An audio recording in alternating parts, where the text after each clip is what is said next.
Ako para sa akin talaga mas intense mag-love ang lalaki, tol. Kasi nga,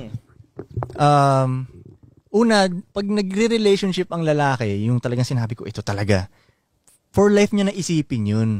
Hindi niya na nga iniisip, tinitiis na lang niya yung ugali niyo eh. O, di ba? Ang kadalasan, yung lalaki nagtitiis sa ugali niyo. Pakikinggan niya kayo, yung, kaya kukwento niya yung day niyo sa work, nagpapanggap na nga lang kami na nakikinig kami. Kasi pag di kami nakinig, galit kayo. Diba? Yung mga anniversary na yan, kadalasan naman ng lalaki, hindi nag-i-enjoy sa ganyan eh.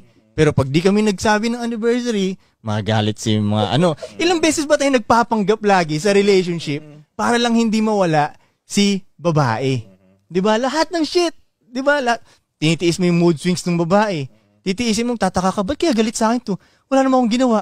Sige, tiisin ko na lang din. Diba? Hindi ka nang ginagawa. Napaka-normal sa lalaki magtiis. Kaya sa babae, pag nagtiis, martir po siya. Bidang-bida siya, nagtitiis siya. Pag lalaki nagtitiis, dapat lang. Lalaki ki. Pero pag babae, palakpakan, martir. Bida. Diba? Iba yung receive ng tao sa effort ng lalaki at sa babae.